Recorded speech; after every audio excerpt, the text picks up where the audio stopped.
नमस्ते, यहाँहरूलाई मेरो नेपाली किचनमा स्वागत छ। आज म यहाँहरूमाझ क्रिमवाला डोनटको रेसिपी लिएर आएकी छु। क्रिमवाला डोनट चाहिँ हामीले घरैमा सजिलैसँग बनाएर खान सक्छौँ र यो भिडियोमा चाहिँ मैले क्रिम पनि घरैमा सजिलैसँग कसरी बनाउने भनेर देखाएकी छु। हजुरहरूले मेरो पहिलाको डोनटको भिडियो एकदमै धेरैजनाले मन पराएर हेरिदिनु भयो।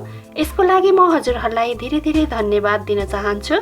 र क्रिमवाला डोनट पनि मलाई भ्युअर्सहरूले रिक्वेस्ट गर्नुभएकोले आज मैले यो भिडियो हजुरहरू सामु लिएर आएकी छु। आशा छ यहाँहरूलाई मन पर्नेछ। आउनुहोस् डोनट बनाउनतिर लागौँ है त।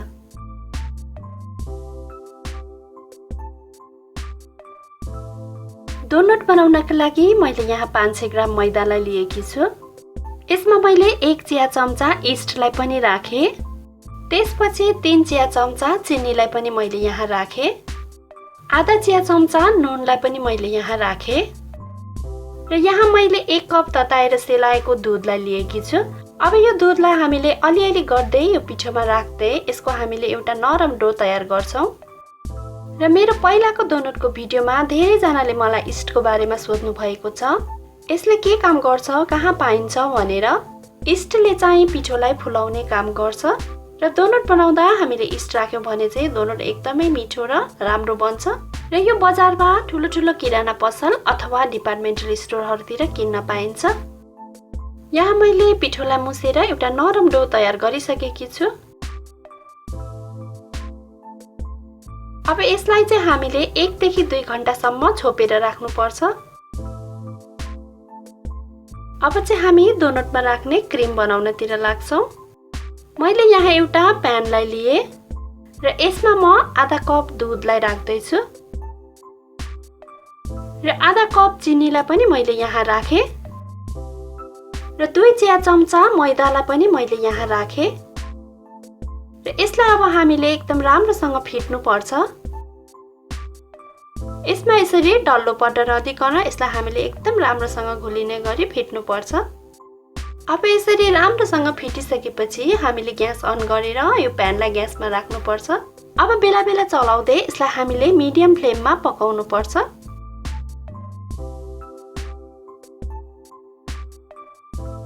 अब यसरी यसलाई पकाउँदै जाँदा यो बाक्लो हुँदै जान्छ। अब यसलाई केही बेर चलाएर यतिको बाक्लो भएपछि अब हामीले ग्यासको फ्लेम अफ गर्नुपर्छ। अब यसलाई हामीले एउटा कचौरामा राखेर यसलाई सेलाउनु पर्छ। अब यो केही बेर सेलाएपछि यसलाई हामीले एउटा प्लास्टिक लिएर यसको माथिबाट यसलाई छुने गरी यसरी कभर गरिदिनु पर्छ। यसो गर्दा चाहिँ यसको माथिबाट लेयर जम्दैन। अब यसलाई म केही बेर फ्रिजमा राखेर यसलाई चिसो हुन दिन्छु। अब चाहिँ मैले एउटा बोलमा 80 ग्राम जति बटरलाई लिएकी छु। यो बटर र बललाई पनि मैले भर्खरै फ्रिजबाट निकालेकी हुँ। यो एकदमै चिसो हुनुपर्छ। अब यो बटरलाई एउटा काँटाले यसरी टुक्रा गर्नुपर्छ। अब यो बटरलाई चाहिँ हामीले एकदमै मजाले घोट्नुपर्छ। यसको लागि चाहिँ हजुरहरूले काँटा चम्ची अथवा विस्क अथवा इलेक्ट्रिक ब्लेन्डर जे छ त्यसैले एकदमै राम्रोसँग फिट्न सक्नुहुनेछ। अथवा हातैले पनि हामीले यसलाई यसरी घुमाउँदै मजाले घोट्न सक्छौँ। हजुरहरूलाई यसलाई फिट्दै यो अलिक पातलो भएको जस्तो फिल भयो भने यसलाई फेरि हजुरहरूले एकछिन फ्रिजमा राख्न सक्नुहुनेछ र हल्का जमेपछि फेरि यसलाई यसरी नै फिट्नु पर्ने हुन्छ। यसरी केही बेर फिटिसकेपछि यसको कलर पनि लाइट हुँदै जान्छ र हेर्दा पनि यो यसरी क्रिम जस्तो देखिन थाल्छ। र यति भएपछि चाहिँ अघि हामीले फ्रिजमा राखेको यो दुध, चिनी र मैदाको घोललाई अब हामीले यसमा 1-2 चम्चा गर्दै राख्दै जानुपर्छ र फेरि यसलाई यसरी नै फिट्दै जानुपर्छ। अब फेरि 2 चम्चा यसमा राखौँ र यसलाई फेरि यसरी नै फिट्नुपर्छ।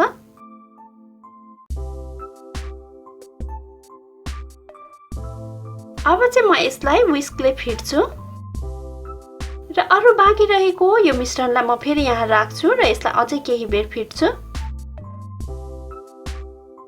र अब चाहिँ हजुरहरूले हेर्न सक्नुहुनेछ यो हाम्रो क्रिम तयार भइसकेको छ। यसलाई यतिकै पनि युज गर्न सकिन्छ। म चाहिँ यहाँ फ्लेभरको लागि थोरै भेनिला एसेन्सलाई राख्दैछु। अब चाहिँ यो हाम्रो क्रिम तयार भयो। यसलाई हामीले फ्रिजमा राखेर धेरै दिनसम्म पनि युज गर्न सक्छौं। यसलाई हामीले केकमा पनि युज गर्न सक्छौं। अब 2 घण्टा भइसकेको छ र यो डोलाई म खोलेर हेर्दै छु र यो डो पनि फुलेर डबल भइसकेको छ। अब यसलाई फराकिलो ठाउँमा अलिकति सुखा मैदा छर्केर एकपटक यसलाई राम्रोसँग मार्नु पर्छ।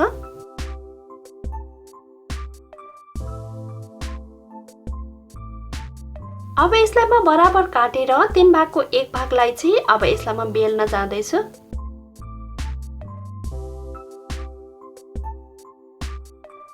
अब यसलाई सबैतिरबाट बराबर हुने गरी बेल्नु पर्छ।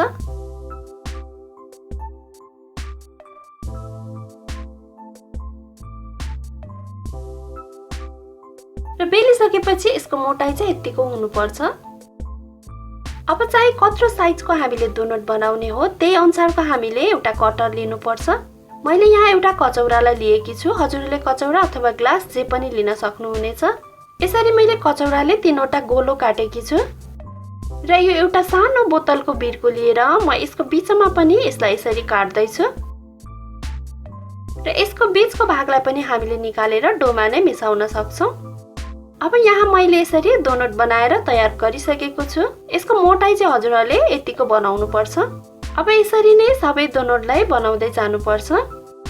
र अब डोनट फ्राई गर्नका लागि मैले यहाँ ग्यास अन गरेर कराईमा तेल तताइसकेको छु। अब यो तेलमा हामीले डोनटलाई फ्राई गर्दै जानुपर्छ। ग्यासको फ्लेम चाहिँ मिडियममा राख्नुपर्छ।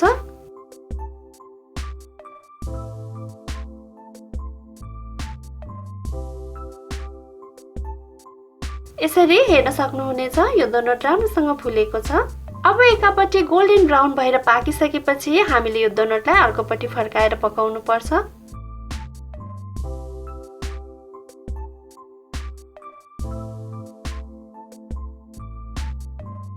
अब दुवैतिरबाट गोल्डन ब्राउन भएर पाकिसकेको छ। यसलाई म तेलबाट बाहिर निकाल्दै छु।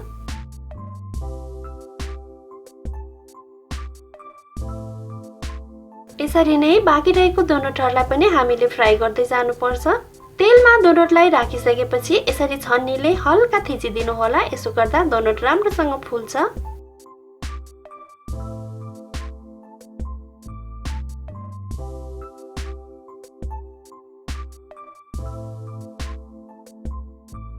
यसरी डोनट फ्राई गरिसकेपछि हामीले डोनटलाई छुरीले यसरी बीचबाट काट्नु पर्छ।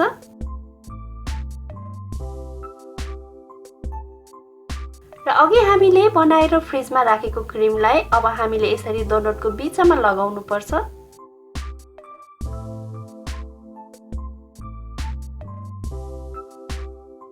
यसरी डोनटको एकापट्टि हामीले क्रिमलाई राम्रोसँग लगाउनु पर्छ र क्रिम राखिसकेपछि अर्को भागलाई फेरि हामीले यसरी नै जोडिदिनु पर्छ। अब यो क्रिमवाला डोनट खानका लागि रेडी भइसकेको छ। मैले चाहिँ यसरी सिम्पल तरिकाले हजुरहरूलाई क्रिमवाला डोनट बनाएर देखाएकी छु। यदि क्रिम राखेको डोनट मन पर्दैन भने यतिकै खाँदा पनि डोनट एकदमै मिठो हुन्छ। हजुरहरूले पनि यसरी नै क्रिमवाला डोनट बनाएर घरमा एकपटक अवश्य पनि ट्राई गर्नुहोला। यो एकदमै मिठो बनेको छ र यो क्रिमवाला डोनट बच्चाहरूले त एकदमै मन पराएर खान्छन्। आशा छ यहाँहरूलाई भिडियो मन पर्यो होला। मन पर्यो भने लाइक, कमेन्ट र शेयर अवश्य पनि गरिदिनु होला। यदि यहाँले सब्स्क्राइब गर्नुभएको छैन भने सब्स्क्राइब गरेपछि छेउमा रहेको बेल आइकनलाई अवश्य क्लिक गरिदिनु होला। यसले गर्दा मेरो नयाँ नयाँ भिडियोहरूको नोटिफिकेसन यहाँहरूमाझ सजिलै आउने गर्छ।